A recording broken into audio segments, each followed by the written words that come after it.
Welcome back to another episode of Perfect Fair Day. You're with George Merchant, the all knowledgeable and ever loving and oh so beautiful and extremely humble. And of course, there's Jeremiah Evans, and today, I don't know, I'm just an observer. isn't that kind of like all of Traveling us? through space. Yeah.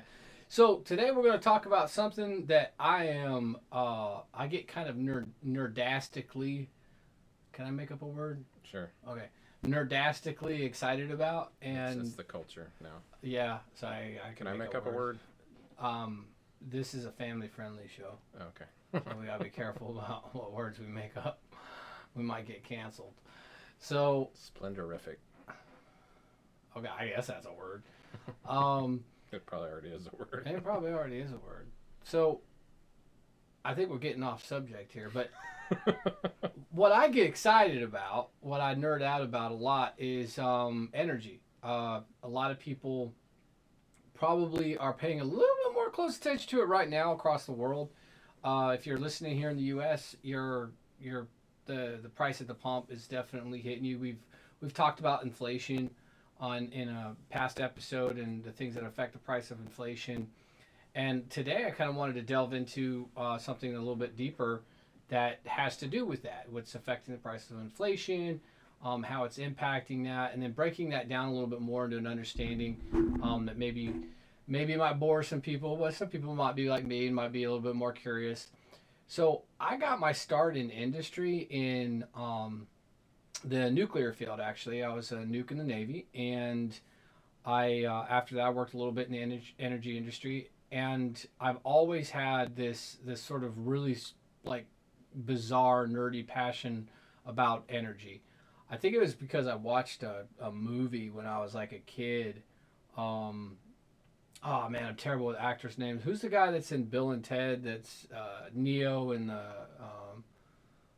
uh, Keanu Reeves. It came to Oh me. my gosh. Keanu Reeves. Mhm. I put you on the spot, huh? How do you Yeah. like that? He's I the was one. going to say Barney he's, the purple dinosaur. he's the one that always remembers like actors' names. I can never remember actors' names.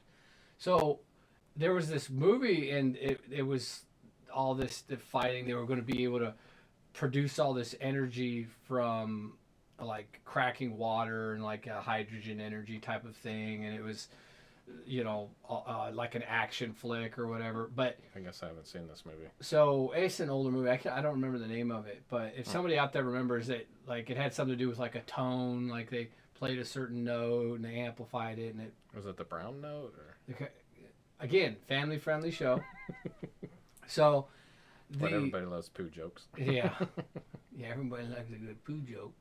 So in this movie, the whole excitement about it is because if you and that's why we've spent like trillions of dollars over in fusion research, and how multiple countries have really pitched in to try to crack that egg. But until we do, we're stuck with what we got. What's the movie about? The movie, Fusion? no, it wasn't ultimately about fusion. It was about energy. It was about being able to just get this super cheap energy that everybody and all these forces were trying to go against them, like the other energy producers of the time, that wanted to prevent that technology from being released. Was there like a big explosion? Like, I think so. cause, yeah, I think I have seen that movie. Yeah, I Like think it's I so know. vague. Yeah, it's kind of You know. in the back of the mirror. If anybody out there can remember it, please leave a comment. That might help us out a little bit. But the whole point of it wasn't about the movie. And the whole point of it really is that people kind of had a little bit better understanding then that if you lower the cost of energy, what that means for the world, because everything ties to the price of energy, and people are more and more acutely aware of that right now every day as they go to the gas pump and that price continues to go up. They go to the grocery store, that price continues to go up, and it all just falls under the whole blanket of inflation. Well, yes, inflation is the ultimate thing that's happening, but they're not breaking it down, and they're not taking a look and saying, okay, well, that's because the price of like diesel went up for the delivery trucks, but also the price of the energy to make the diesel went up. That also the price of just about everything, that feeds the energy that goes into producing the food. Believe it or not, are one of our largest, like in agriculture, it uses a tremendous amount of both natural gas and electricity in its production. Ultimately, to get to you, things have to be refrigerated and stored. This uses electricity directly. So when people are breaking down all the nuts and bolts of it, it begins to make a lot more sense. And they go, oh, okay, well, ultimately, energy drives the price of the world, like all the prices that we have. And right now in the United States, we're probably more kind of focused on what's going on here as to what's hitting us. But around the world right now, it's hitting everybody. So, and I'm not going to make any excuses for politicians. I think mostly politicians have made pretty much bad choices across the board. But it goes back prior to this administration. There's leaders around the world, I think, that have made some really bad choices. I don't want to pick on Germany, but they've made some really bad energy choices, and you can look at the cost to their citizen for their electricity. Germany's cost is the second highest or the highest in Europe right now, whereas in France is like half of theirs. So when you look at that, you're like, how come that is? How is it that way? And we're going to get into that a little bit. I've got a couple of videos too that I in the description that you might be interested in taking a look at if you kind of want to get a little bit of a better breakdown on some of this stuff. And then one of them's from a more of a political take here in the United States, but another one really kind of breaks it down, and with green energy and comparing the different costs and across the different sectors. So what I'm going to jump into is I'm going to get real nerdy on you guys here, and I'm going to bring up a graph, okay? And now this may look like an eyesore right now, so I'm going to take us out of the picture for a second so people can see it right here. So what this is this is the 2021. Let me go ahead and click over to the 2020 as well. This is the latest data that we can get right now from the Lawrence Livermore National Laboratories. They out of California. They do this every year, and I don't have anything for 2022 yet. And these are, of course, they try to finely tune these estimates as best they can with the data that they get. But if you notice on the left-hand side, these are all your sources of energy. Okay. When I say energy, I'm talking about anything that can produce energy. So if you look on here, so we've got solar up top and we've got petroleum on bottom. This is our oil down here. This is biomass, which that's kind of crazy to me right there. But what you see is if you take a look at it, you see these are measured in quads or like billions of BTUs, so or quadrillions of BTUs, excuse me. And what you're looking at is you've got your solar, nuclear, hydro, and you can see based on what that is how much of the market here in the United States, and you can look these up for other countries too, here in the United States, what that looks like. So this is what we're producing and then where it goes to, okay?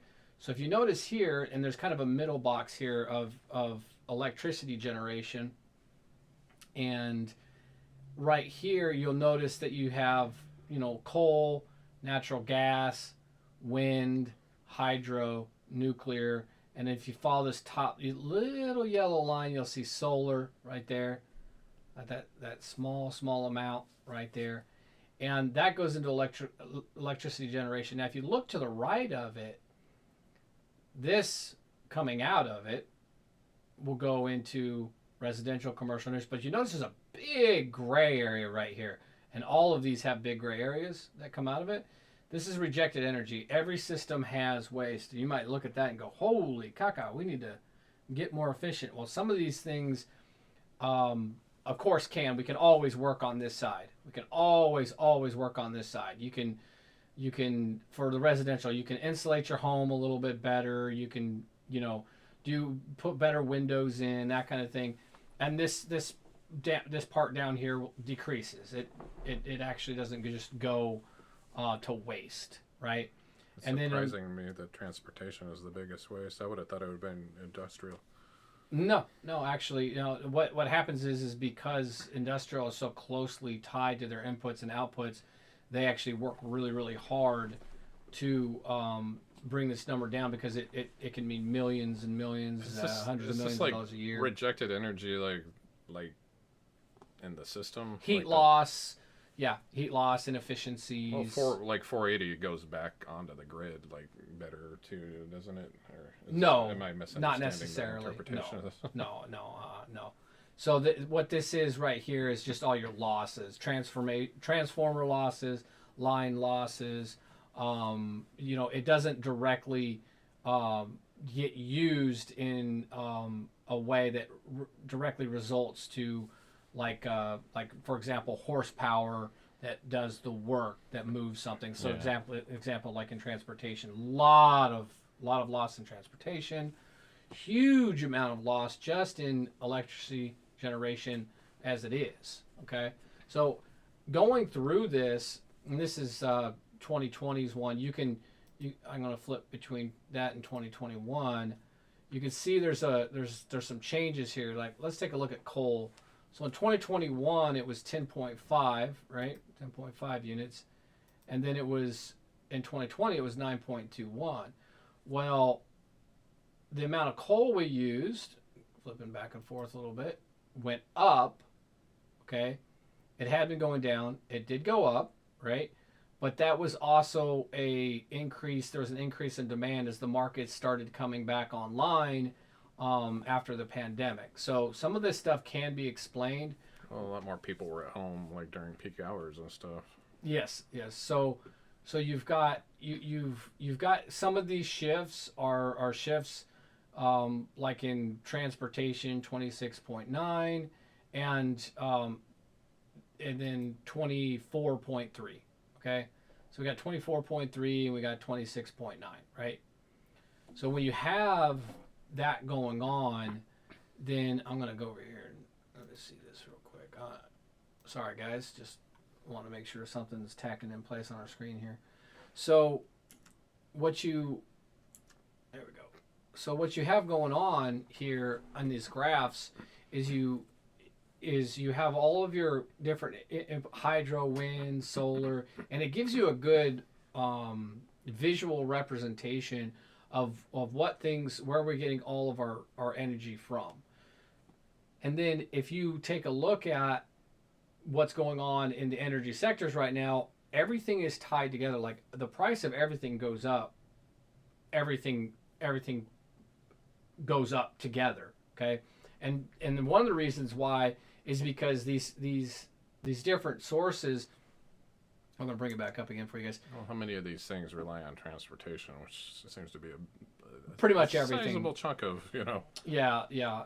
Transportation, it relies on transportation, kind of a circle right there. Transportation is like shipping, everything to do with shipping, obviously, right? Whether it's like overseas or on planes, trains, and automobiles. Yep. Boats and everything else. So when we're, goods transportation and as well as, individual transportation as well to get to work and stuff. So that's the transportation sector. I was wondering, I know that some vehicles some transportation use natural gas. I see the little line there. Yeah, you see this line right there? That's a decent little, compared to some of these really tiny ones. That geothermal line up there is only like 0.02. And then here you go. Right here, this electricity generation, 0.02 is going to transportation in 2020. Let's go to 2021. Let's flip over to 2021. Let's see what that says. 2021 says the same thing? Yeah, it's about the same. So that's probably like electric vehicles and whatnot. I did switch, right? Yeah. Yeah, okay. I just wanted to make sure I actually switched between the the pictures there. But so in 2021 here, we'll just stick with this one from here on out, so we're not flipping back and forth, making you dizzy. So in this sector right here, it's when we talk about EVs and electrification, basically that little tiny number if you want to go all EV has to displace this whole green bar. Now, is it going to replace this whole green bar all at one time? No, it's not going to replace all that green bar all at one time. How can you set policy and government policy and say, okay, it's all going to be that? I mean, there's not enough. By 2030? By whatever date, really. Well, you'd have to strengthen the residential side. Oh, there's... You could do this graph all different kinds of ways. Yeah. You could attack it from different areas. But So I imagine people are mostly going to be charging their cars overnight, which is not peak hours, so that's kind of nice. But it will be peak hours the more people use. Yes, but regardless whether it's peak or not, this is not considering peak or not. This is just considering. Well, I'm just introducing the idea. Like, nighttime is usually not peak because like you don't have to run your AC as hard in residential areas. Yeah, that's off peak. Yes. Yeah, and I guess industrial, I mean, has night shifts or whatever, but even industrial like kind of gears down a little bit more at night. Yeah. So definitely, and that's one of the reasons why it's not peak or whatever is because commercial. If you take a look at the graph, commercial and industrial, their usage disappears, right? Mm-hmm. Residential might go up a little bit, but it doesn't offset, that. Okay, so this isn't showing us. This is showing us totals. This isn't showing us that over time. But you do bring up a good point that throughout the day, that these numbers grow fatter and thinner throughout the day if you were to graph that over time. But I'm just saying, if we move completely in, like too fast into relying on the electrical grid, for transportation, we would have to balance the load or whatever, electric generation side, to handle peak like all day maybe, or like some balance in between. And well, exactly. There's more to the issue. It's not something that you just say, I want the Green New Deal, or I want this thing, I want that thing, or whatever, because the adults in the room that understand these sectors, that understand these things, understand that there's more than even one person can argue. Like, you need to bring a group of very, intelligent people. They have to work together, and they've got to be practical about it. Yeah. Because when you're taking a look at this stuff, when you're taking a look at all the different you're taking a look at all these different sources of power, and then you're saying, okay, I want all electric, and then I want no coal. Okay, if you're gonna make that statement, I want no coal. Okay, so what's gonna take up the 10.5 right here, right? These numbers are gonna continue to grow. What's gonna take up the 10.5? Who's gonna take it? Is it gonna be natural gas? That comes from fracking. Guys, this is what brought the price of natural gas down to where it was going into electricity generation stuff was fracking. Okay, so if you don't like fracking, then okay, so natural gas is off the table. Okay, so coal and natural gas right there. I mean, God Almighty, that's nuclear would be a shoo-in, except for the time it takes to spin up. And I'm going to get to that. Yeah. I'm going to get to that. So, and if you're like, okay, I want renewable resources, well, hydro's capped out, guys. We only have so many rivers. We only have so many places. You might be able to do a few little offshore scenarios that you call hydro, but hydro is where it is, okay? So let's just take a look at like solar and wind. When we talk about geothermal could be on the table as well, but if you guys notice it now, it is a very, very, very small fraction of things. Yeah, and geothermal would be a consistent source where it is. Solar and wind. Solar obviously doesn't work at night, and wind is very dependent, right? Yes, and then solar and wind also have to have backups. Yeah. So you need a continuous, because they're intermittent. You need something that's going to be able to continuously output. Okay, because as they die, cloudier days, less windy days, that kind of thing, then you're no longer dealing with this like nice consistent power supply. So natural gas constantly on. And most of the time, natural gas is what's used in what they call peaker plants. And peaker plants are brought on to help smooth out the grid to meet demand, spikes in demand. They bring them on and offline. But if you go through your list here, your solar is a very small amount right now, okay? And it's growing and it's getting less expensive. Wind actually represents, over twice as much as solar, and it's growing and it's becoming more popular. But we only have, so much property, and we can only put these in certain places. Economically, they're only feasible in certain places because you need a certain amount of wind. Just with like solar, it actually makes more sense to put this more towards the southern hemisphere in areas that don't experience a whole lot of clouds, like maybe in desert regions. This might be a much better option. So we got to, you kind of have to look at this regionally too. So what's the predominant way of storage of wind and solar? They're batteries. Oh, so they don't use what's it called? Right, and that's just more of a no. What is that? What's the word? I forget. You're thinking of Flywheel. Yeah, they don't use like Flywheel Storage. No, there's a couple companies out there. Is that even feasible or? Not at scale. Okay. Yeah, not at scale. There's a few companies that are trying. They're looking into it because it's a simpler technology. They vacuum seal these containers and they put flywheels in it to mechanically store the energy and bring it out again later on. But really, the batteries are kind of where they're going with this stuff. And the batteries, they don't have to be as light because they're just ground based. They're not on a vehicle, so their energy density don't have to be as good. But they need cooling systems and they have to be maintained. And there's good uses to batteries for helping to smooth out grid problems and stuff. A place in Australia, the largest battery installation in the world, I think, is in Australia. And what they did this is an area of Australia that suffered from a lot of blackouts, a lot of problems like that. And after they put it in, they were putting it in to help store the green energy, and they didn't realize it ended up solving a big problem for them because because power supply and demand goes up and down a lot through the day. What's some of the other ways? It ended up smoothing it out for them. And what's some of the other ways they smooth out the energy grid? Because where I used to live, surprisingly, it was like not the upper crust, but whatever you want to consider, like the middle class section, and we had like brownouts, and I don't know, they changed something at some point, and we stopped having them so much during the day, when everybody was cranking their AC on. But I really doubt they use like a grid of Generacs. Peaker plants. Oh, okay. Yeah, it's just peaker plants. Grids are tied. They're networked across the United States.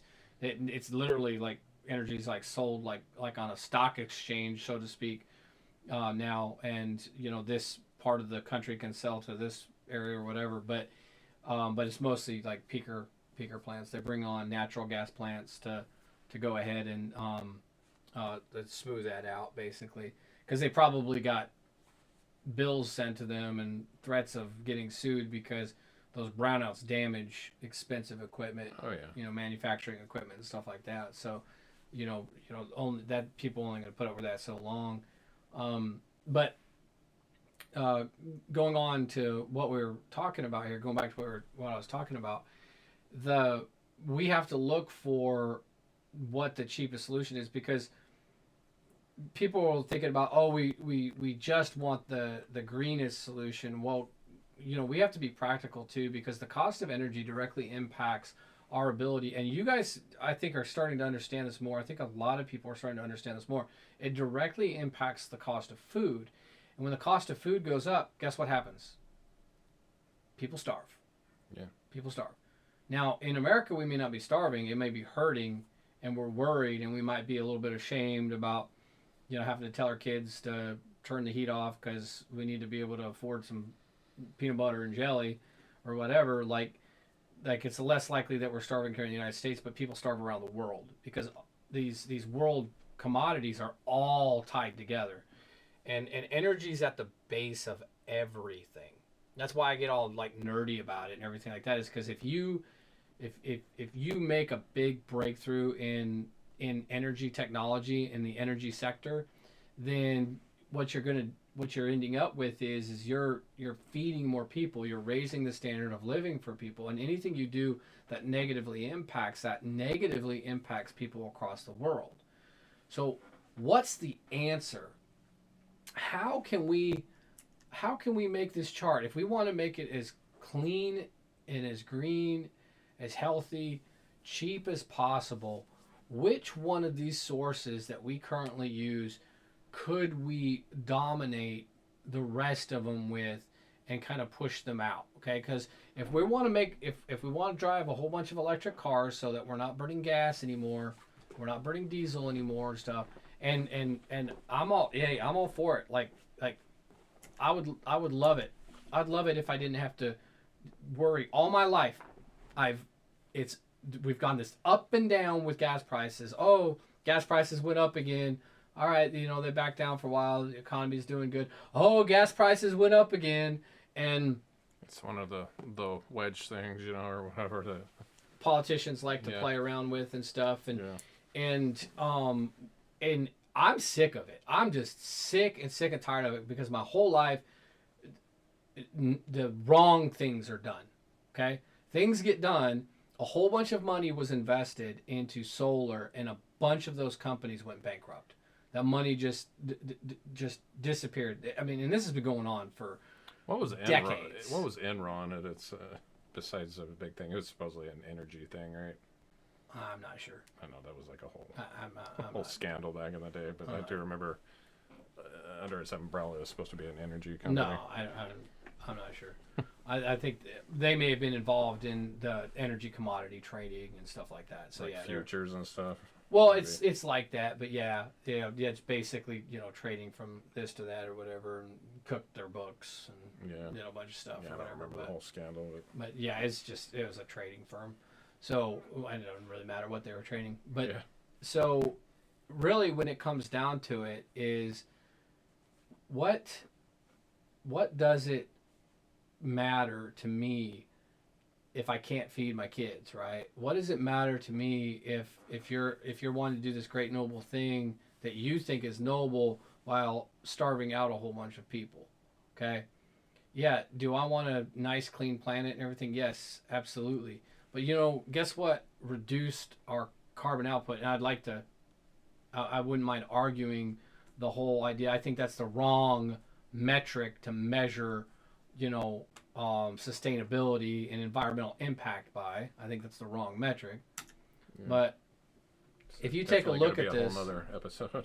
If you take a look at this right here, natural gas is one of the biggest things that actually helped us reduce our carbon output because we started reducing our coal usage. Okay, coal is dirty. Okay, I know that.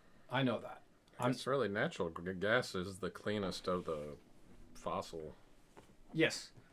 Yeah, and the way that we transport it via pipeline for the most part. Yeah. Every power plant it's transported via pipeline. They're not bringing in individual trucks. Yeah. So it's a much more efficient process. It's a much cleaner process, and it works out to where it's really reduced a lot of it reduced our need on foreign energy sources a lot more, and we were energy independent there for a little bit. And I do believe we will be again. I do believe we can be again. Well, I guess I should be clear. Like, the transportation of it was the clearness. I mean, I guess there's a whole argument to be had about what fracking can do to, water and the. Yes. I'm not gonna. Yes. Act like that's not something that's. And I'm not against exploring and explaining these things, but there's a lot of misinformation around that. Wasn't that how Flint, Michigan's water got so terrible was from the fracking there, or was that? No. Oh, okay. No. Okay. We don't have to get into that, but No, it was bad pipes that they needed to fix or whatever. So no. No. So the problems that we have that we're facing here is that we had this nice, cheap, kind of abundant source. Now, if you believe this is going to run out and it's going to get more and more expensive, I do believe it would get more and more expensive to get as we deplete it. But there's a lot of it. We have quite a bit available to us. I would think that we could start to reduce our use on coal, increase in the midterm, increase our use of natural gas for the time being, and then right up here in red, this is my favorite right here, nuclear. Okay, the often demonized, misunderstood nuclear power. Okay, nuclear power is the cleanest, least dangerous source of power. Okay, it on a large scale. it in measured throughout in since since its existence. Yeah, that's what I mean. On the Since its larger existence. scale of things, I mean, obviously. No, per kilowatt hour produced, Okay. it kills less people. Period. Period. That's just the fact of it. Okay, it's an extremely clean source. It doesn't put out a bunch of CO2. Yes, you have to build the buildings. There's a carbon footprint there, and again, I think that's the wrong metric to be measuring things by. But this is the thing that a lot of people are going by now and stuff. But over the long term, it doesn't have toxic chemicals that you're dealing with like solar. And then people go, well, what about the nuclear waste? Well, the nuclear waste, like you can take a look at France, it produces such little nuclear waste that it can be kept on site. It's not a big deal. It's this overblown, fear-mongering kind of thing around nuclear. But then there's also modern nuclear design too. Yeah. So, and when I talk about the least amount of people dying, I'm talking that's including the accident in Japan with the Fukushima reactor, Fukushima, Chernobyl, and Chernobyl. Okay, that's including those. And then, And Chernobyl was a terrible accident, and I could go into that further with people, and explaining that Chernobyl. I'll take a second. Chernobyl is not an American reactor design. Period. Okay. Period. It is a fast reactor. Okay. We have what's called a slow reactor. They had what's called a fast reactor.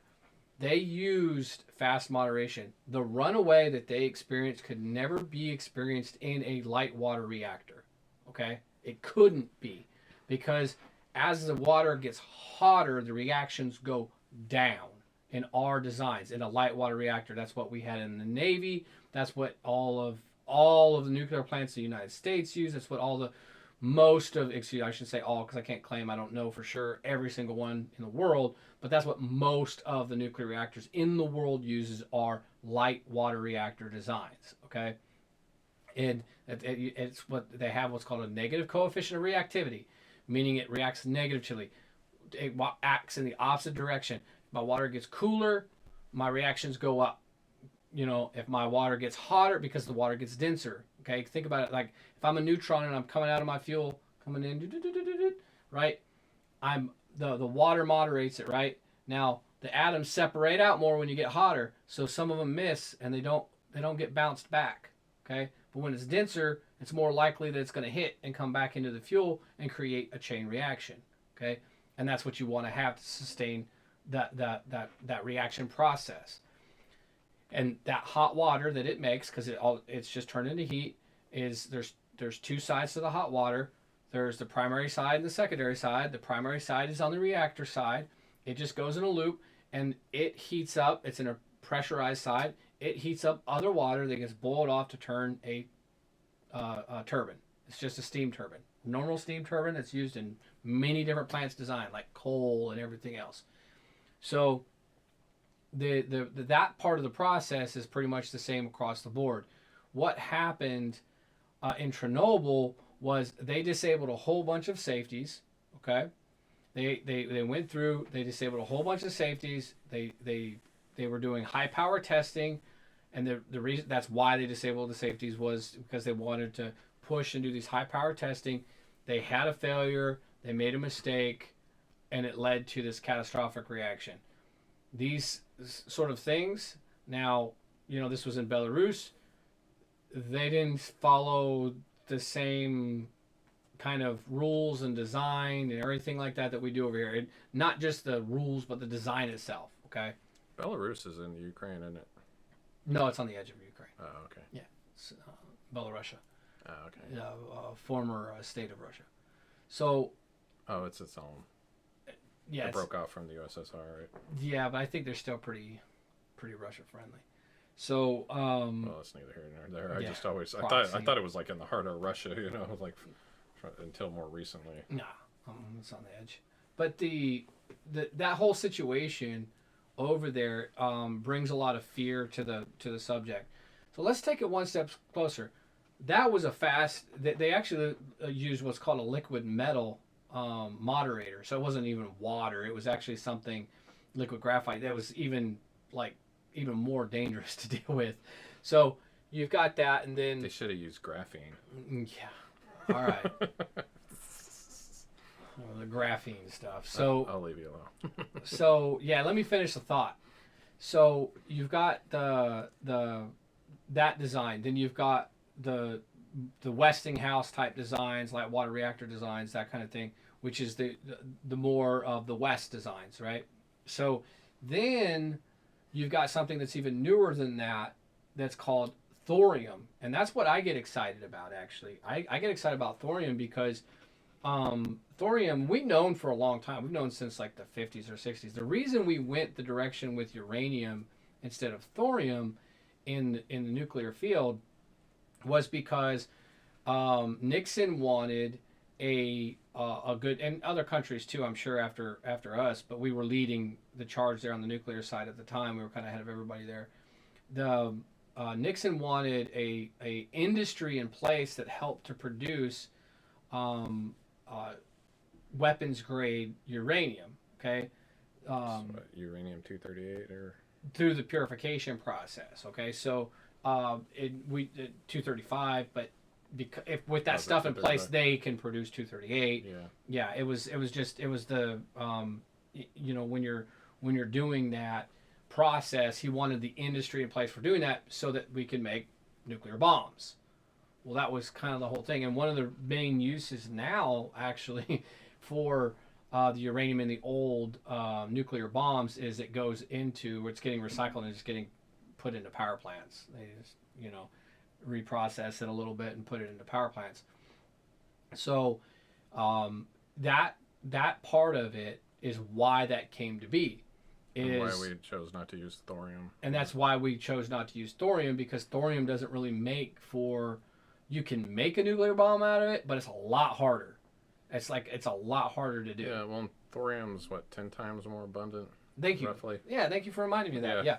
Thorium is 10 times more abundant, so it's easier to get a hold of. And there's a country in the world now that understands this.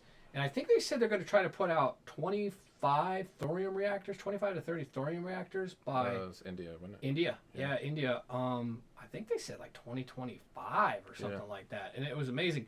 See, the thing is that thorium reactors, they're very, very safe. If they overheat, they have a freeze plug in it, and all the liquid salt moderator just drains out. It just drains out. You don't need to leave the moderator in its case. I won't get too nerdy on it. It's a different design, and it just self shuts down because. Well, where does it drain out to? It just into tanks, holding tanks, a bunch of individual holding tanks. I just wanted there's clarification just a big pipe, there, because there's just a big pipe with a material in there that once it reaches beyond a certain temperature, it'll literally just melt physically, and it all just comes pouring down.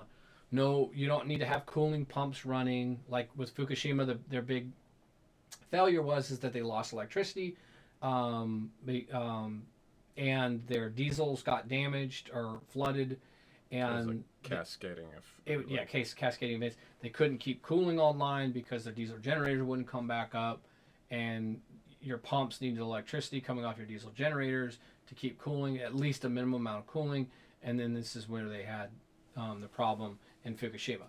So, and people like really freaked out about that at first, and then now they're just kind of like, it's not that big of a deal then, I guess. I remember people freaking out because it was going into the seawater, but the seawater, most of the isotopes that would have even been created had such a short half-life that I don't think any of them were more than like a week. Oh, and seawater's like really, I think really iodine. I can't remember the half-life, but I think iodine was the worst of it, and it was like a week or two. Well, it was like the half-life on it. It seawater, would never make it. Seawater is also extremely excellent shielding. It's very, very excellent shielding, actually. So it's like say we sank a nuclear sub to the bottom of the ocean somewhere, and it had a reactor that had melted down or something, or it was leaking or something like that. It's not really the kind of threat that people think it is. It's just really not. It doesn't have this ability to really go very far or anything like that. The radiation gets cut off pretty fast. And radiation itself, you're surrounded every day by radiation, if you weren't aware. You're getting radiated by all different kinds of sources all around your When you walk under the smoke detector in your house. There's radioactive material in your smoke detector. Yeah, straight up radioactive. Yep. Americonium. Yep. Or americium. You're the one who always says me. I'm the one that calls it Americonium. Oh, I learned that from Veritasium. Americium. I don't even know if I say his name right. Veritasium. So, you go out into the sun. You know, there's radiation. So you're always getting hit by radiation. So it's about an overdose. It's about having too much is what you have to worry about. But with these sort of new designs, I really do believe that we can start to deal with these problems. I know it's not going to fix anything in the midterm. I know it's not going to fix anything right now. That's why I say just go ahead, get the cheapest natural gas we possibly can online to help with the inflationary pressures that we have, to help bring down the inflationary pressures that we're facing right now and bring down the cost. I'm all for the electrification in the transportation sector, in your individual vehicles. And for me, it's for one big reason only. I'm sick and tired of these gas prices throughout my whole life. I'm just sick and tired of them yanking our chain. I'm sick and tired of how this sort of things, something breaks out in the Middle East, some crap like that. I'm tired of the wars that we get involved in surrounding this stuff. So yeah, if we can get off of oil independence for at least our transportation needs, I'm okay with that. Like, I'm okay. Yeah, we're still going to use oil for plastics and different materials, asphalts and everything. I know we're not going to be weaned off of it in my lifetime. I mean, there's going to be things that we use oil for. But we could probably severely crunch that down. And so I do like the idea of electrification, maybe for different reasons than some of the more environmentally leaning type of thought process people. Not that I don't consider the environment. I just think that people get off on the carbon side of it instead of like, hey, we're dumping poisons in our water and there's plastics everywhere and it's literally in our blood now. And so yeah, I definitely have my concerns environmentally about these things. Wind and solar aren't without wind and solar are not without their problems. Yeah, I mean the waste off of them. Yeah, and how toxic, even yes, the best solar there's cells we don't have a good way to dispose of either one of them. Yeah, we have issues. We definitely have issues, and most of the turbine blades made now are not. Almost all of them are not recyclable at all. The solar cells have very toxic chemicals in them. Hopefully, they'll work on that and make that better. When turbines kill, endangered species. And I'm not against solar wind. Like, I'm considering putting solar on my property for my home energy needs because the cost of solar has gone down since I was a kid. It went down 99%. So it's gone down quite a bit. So I like the idea of, hey, I can produce my own power, and the payoff now is like 4 to 6 years, and it's going to be closer if I did it myself, and I can maintain and fix this stuff myself. So I'm like, hey, the payoff's probably going to be closer to 4 years, maybe less for me because I can install and maintain the system myself. So I'm not against solar and I'm not against these ideas. I'm like, do what makes economical sense. Do what's going to have the greatest impact for everybody, right? That's going to help lower these prices. So I'm not against solar, I'm not against wind, but they have their own problems and they have their own challenges. I want us to tap into what we have available to us now, and I want us to invest in nuclear. One of the big things is the government poured all this money into like solar and wind. I don't think they had to pour too much into hydro, but because maybe they did to just maintain what's already there or something.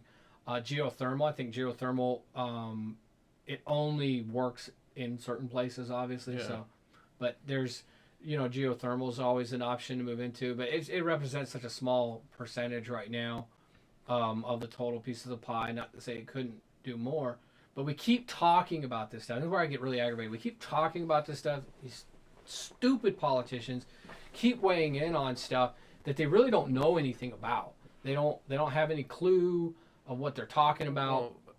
Well, who do they even bring together for these special interest groups to look into this stuff? Is it very one-sided? It's usually because I feel like who's got the money. You know how it is. Yeah, well, I'm sure for the longest time it was the oil companies and. I mean, that they brought to the table. You know, probably that's some why. time. I'm not going to just demonize. Well, no, oil I'm companies, just you know, we would have more nuclear if it wasn't for, you know, the smear campaigns. And you know, more recently I have seen out and out attacks on solar and wind, you know, similarly. Yeah, I would say they do have their there's downsides, money. but they make sense where they make sense, you know. Yeah, and it's something. there's definitely money in behind a lot of these. There's definitely some bigger players that are behind some of the stuff. I'm not going to speculate though. I'm not going to be like, okay, it was definitely this group or that group, but I know you can tell because of the ads and stuff like that and the attack campaigns there that somebody's funding that, right? Yeah. And I mean, you know, you can kind of do a little bit of logical conclusion there and figure out. But So- I would say that the best if we want to electrify transportation, the transportation industry, I mean, take a look at that graph, guys. Just take a look at this. I'll get my face out of the way because this transportation, like, I mean, we've got to replace a big chunk. Now, let's just, you know, and I'm saying it doesn't get done overnight, but over time as we eat that down, what's going to happen when oil has to compete with nuclear energy, which is also like the cheapest source per kilowatt hour, you know, of electricity too. That's the other side of it as well. So when you take a look at it, like nuclear makes really good sense there because it'll drive down the cost. Imagine when the cheapest source of electricity is competing with gasoline and diesel for our transportation needs. As you push down in there, people are going to, what's going to happen to those people that can't afford the newer EVs? If this was done more naturally, instead of giving money on the demand side, like we're going to give a tax credit on if you buy the vehicle, instead of saying, okay, we're going to use this money to invest in nuclear so that we're bringing down the price of electricity and, you know, battery technology, so we're bringing down the price of the vehicle so more people can afford them. What's going to happen is more and more people. That's why I said, if you know anybody that's thinking about an EV that can afford an EV, tell them to buy an EV because they're going to help lower the price of gas for you. That's what I'm getting at. Is that more and more people eat that, and as that demand keeps getting eat into, and now it's got to compete against basically nuclear because it's just a back to the graph. It's just a source of electricity generation that will now be feeding down into our transportation. Okay. Right there, if a much bigger chunk of that is now feeding down into here, it's eating against the petroleum right there. What's going to happen to that price? What's going to happen to that price of petroleum? It's going to fall. Do you guys remember not that long ago when oil was negative? Remember during the shutdown? Does everybody remember that? Does anybody remember that? I know everybody's got the attention span of a gnat nowadays, but the president at the time, President Trump, went ahead and actually bought a whole bunch up for the strategic reserves because he's like, hey, it's a great deal. Yeah. I mean, I think anybody could have made that bet right then because, you know, you're like, oil's not going to stay negative.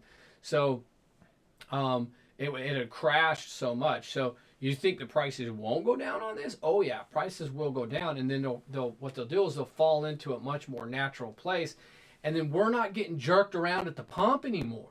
Yeah. And that's ultimately what I want.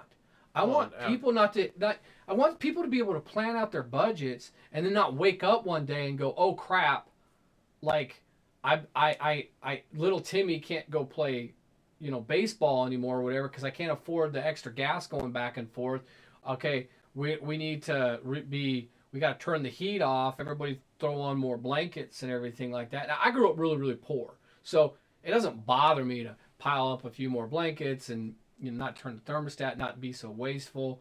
I spent a lot of time and effort making my house a lot more efficient in very affordable ways, and maybe I'll go into a thing on that sometime for people, and you know, to reduce my energy needs in my home, to make it more comfortable, so I can heat my whole house will stay warm with like a quartz heater. It's amazing now, but you have to stop and take in most weather. I mean, it gets cold, really really cold outside. I mean, take a little more, but um, there's ways and steps that we can take to help. But you don't want to be waking up one day and all of a sudden your cost of living just doubles, and all of this energy stuff that goes into it is what feeds it. Now imagine that our transportation sector is no longer dependent on petroleum, which is affected by damn near everything.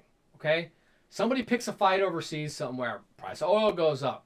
Somebody says something like, "Oh, there was some accident offshore on an oil rig or something like that. Price of oil goes up. There was an oil spill. Price of oil goes up."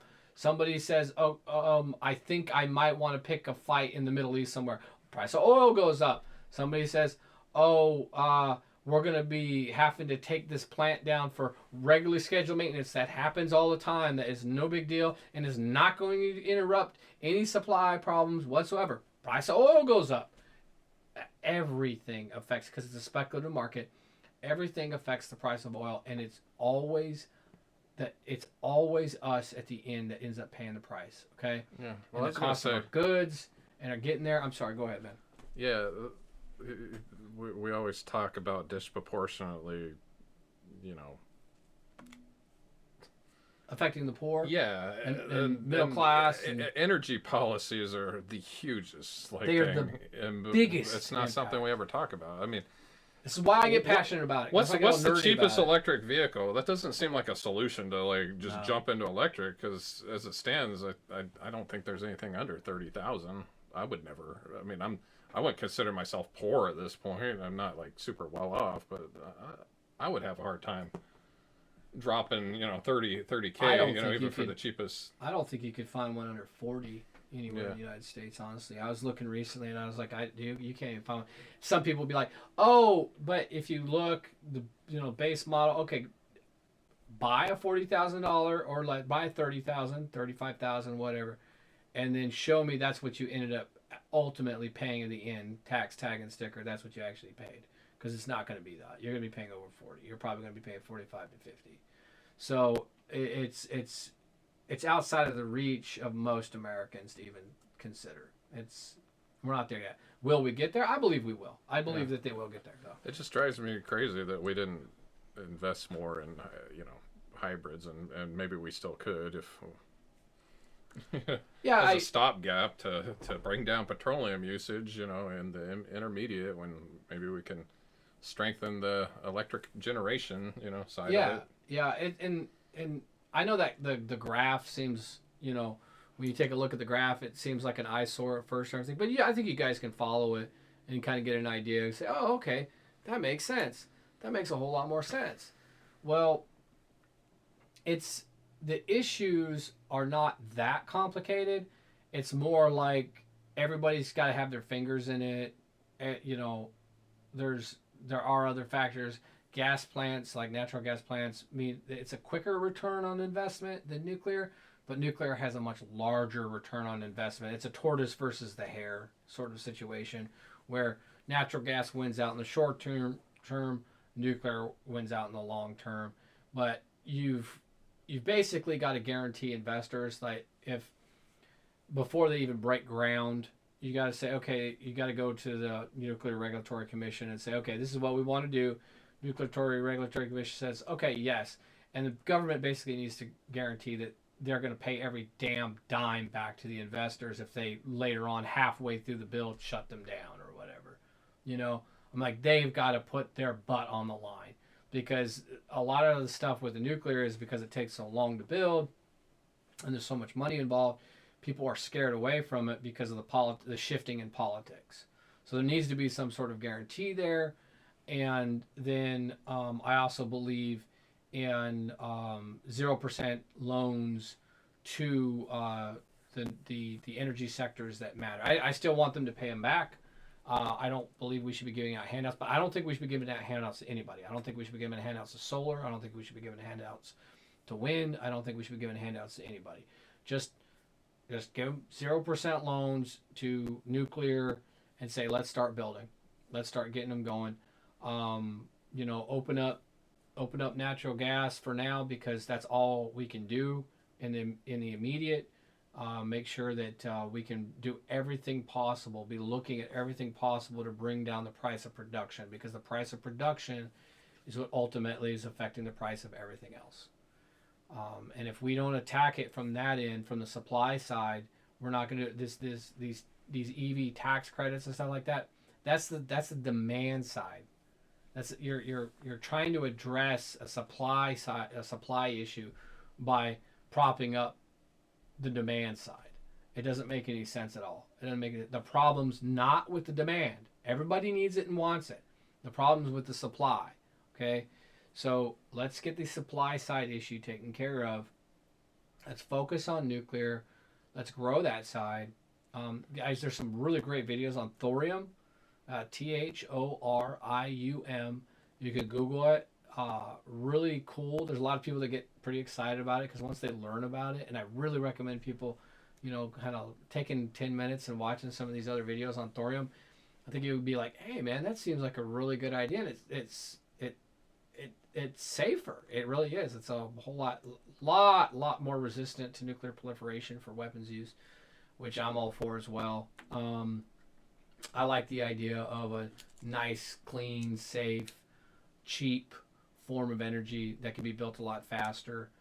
We'll see what India's doing with their stuff. They're doing it too, guys, because they have, I think they have one of the world's largest, or they may have the world's largest supply of thorium, easily accessible thorium. So they might be a trading partner. We might buy some thorium from them in the future. So to address something, I'm sure some people watching this might, be like, well, but what about, without, setting you off and bringing your blood pressure up, just like a quick, what are your thoughts on nuclear fusion? Because, okay, obviously we're not there yet, so that's not feasible, Let me tell you, we need to work on what we have. And we need to, I think we need to do a whole episode on all this crap that people do about labs. Like, you guys will probably all seen it. Scientists are shocked by this new breakthrough battery technology, this new breakthrough and it never ever hits the market. Well, and we're always 2 weeks away from, a stable nuclear fusion reaction. Yeah, we're almost there. My whole lifetime, guys, we've been almost there. Okay, my whole life it's been like this. It's been like, we're almost there. It's been a huge disaster, in my opinion, disastrous sort of financial boondoggle. Okay. Not to say we haven't learned anything from them or whatever, but I think for the amount of money we poured in them, we haven't learned much. It's not quite like the space program. No, I would have loved that money. People to go always space. complain about that we threw money into, but we wouldn't have most of the technology we had. Yeah, I would have loved for. That's an episode for later. How the space program actually. Yeah. So, man, you split off topics quick. I know. So let me finish a thought before you move into another one, right? So, what was I talking about? We're talking about nuclear fusion. That's right. Okay. You asked me about responding to nuclear fusion. Okay. It may always never be there, guys. You're hopeful. You're hopeful that this great breakthrough, but we're not there yet. We have to use the technology we have and we know works. Okay. Because this is people's lives. This is what feeds people. This is what makes life better. It makes it where a single mother trying to raise, 3 kids, like whether they are able to make ends meet or not, it affects their quality of life in a heavy, heavy way. We can't just rely on a promise that I've heard repeatedly many, many times now. We can't rely on a promise that's not going to happen for a while. It may never happen. And guess what? If it happened tomorrow, it would still take us probably 15, 20 years before we could commercialize the technology. Because remember, guys, it's not about just discovering it and making it happen in a lab. It's also about making it at scale, building it where people can afford it. Because right now, that tokamak reactor has a pretty daggum high price tag. And I don't see us plopping those things down everywhere. So let's stop. I'm not saying we stop researching and looking into new, clean, efficient ways of cracking the atom and making more cheaper power for safer, cleaner, cheaper power for us. But you can't keep trying to chase empty, hollow promises that may never lead anywhere. We may never crack that egg completely. So I'm sorry, you were asking me about something else. So, yeah. Oh no, I was just talking about the space program and how it's. Oh so, yeah. Like, but comparatively, the research, like the money and research we put, and I love cosmology, like quite a bit, the study of basically everything. But I really have to question the Large Hadron Collider and how much money we've put into that, and for very little return. It's like, oh, there's a bunch of theoretical particles that we can't really touch or do anything with, that we've thrown all this money. Not us, the international community. Yeah, it's not just America. I don't even know what percentage we have. So at least that's a project that everybody's been working on. But yeah, and obviously science needs to move forward, but I don't know. Especially right now, I think we need to be focusing on. Well, with the economic situation that we're in right now, I think that we really have to, tighten up the old bootstraps and focus in on what matters. And I think that's what kind of spurred this little talk or whatever. And I nerd out about energy and stuff, but when it comes down to it, it really is about the energy costs and how you can produce it. And I think if you can bring down those costs, then yeah, it'd be great if we could all plop and solar technology keeps getting better. I mean, that's great. That's way better than when I was a kid, and cheaper too, way cheaper. If it continues to get cheaper, it continues to get better and more efficient or whatever, we might all just have solar panels on our houses and stuff like that, and that might be the thing that happens for us, but we're not there yet, right? We're not quite there yet. And maybe I'm considering putting in a solar system for myself to meet my own energy needs, and then possibly maybe, because I've got some acreage, maybe enough to, as long enough as it's not too unwieldy and too large, maybe enough that helps to charge at least one vehicle or something like that down the road. And then I can be kind of locked in on my energy costs there, not getting jerked around at the gas pump every time I turn around. Oof. I think everybody knows how much that hurts right now. But, man, you got anything else to add to that? I don't know. I wanted to talk about some sci-fi stuff, but have you ever heard of the Kardashev scale? The what scale? I'm probably saying it. You talking about the Kardashian scale? No, the Kardashev. Is that the size of your butt compared to somebody else's? Yeah. No, it's the Kardashian scale.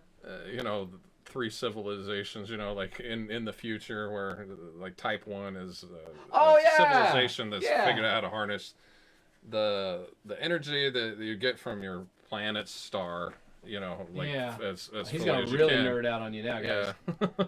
Go ahead, I'm sorry. Through renewables and everything you can, so that maybe that is something to work toward, but then the next step is building some stuff called Dyson Spheres, where you can harness the entire energy output of your star. So an interesting thought, and it's not out of the realm of possibility. It just seems so astronomically, I don't know that we would ever get there. We'll probably kill ourselves off before we ever make such a big mega structure. And then the third type is totally unrealistically to me, it would be to be able to harness the energy of an entire galaxy or whatever. I don't even know how that would work, because there's such vast distances in between everything and everything that I don't know how you'd build a network of energy storage and that. Well, only God knows, right? Yeah. So only God knows. This is sci-fi stuff, though. Yeah. It's interesting to me. It's something to think about. But again, just the same as nuclear fusion. Crafting. It's probably within the realm of the maths of physics, but nuclear there, fission. So. Nuclear fission. The answer's been staring at us in the face for many years. And instead of going down the path, and you guys can look at what France did and why their prices are the way they are on their energy. I brought them up earlier. 80% of their power comes from nuclear. And you realize that, hey, this is the investments they made because they knew long term that was the way to go. And if they continue down that route, that they can electrify their entire transportation sector once the battery tank is there and people can afford it more. They could electrify their entire system like that and just bring up and keep building on their, as time goes on, building on their nuclear system to be able to support that, and they wouldn't be dependent on foreign oil for anything, which is probably a good place to be. I think energy independence, at a smaller scale and at a larger scale, is the way we need to move as a society and a world. If we want to affects the price of everything. If we truly want to be like free of foreign influence, being pulled into foreign wars, being self-sustained, not having to pay, being tied to the slave wage or whatever. Whatever you want to call it. Yeah, the minimum wage, whatever.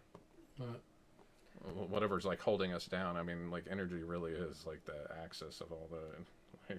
Yep, it impacts everything. Yeah, and that's why I've always been kind of a big geek about it. Is I understood this at a young age. I saw this. I kind of really got it. And I said, oh wow. So that's how it. Didn't mean I knew how every cog in the wheel in the machine worked, but I did see it, and I said, okay, this thing right here is the base. Like it's like the soil from which everything else is grown, and the more productive you make that soil, the more you can grow from it.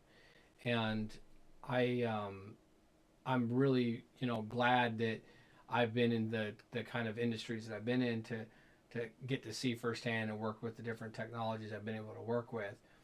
I'm disappointed that I've gotten to this point in my lifetime and the problems aren't really getting addressed and solved properly like they should be, because right now we may not even be in this position. Not to say that there wouldn't be some impact on the economy after COVID and the shutdowns and everything like that, but I do believe that the inflationary pressures wouldn't be like they are now, because you get this self-feeding thing going on, and energy cost begets energy cost, because, for example, in the case of like fuel costs, when the price of fuel goes up in transportation to get the parts, and electricity prices go up, electricity goes into also making, and natural gas goes into making fuel, gasoline and whatnot, because you actually have to heat the stuff and everything. So there's energy costs to making this into a usable form of energy, and it creates this really vicious sort of upward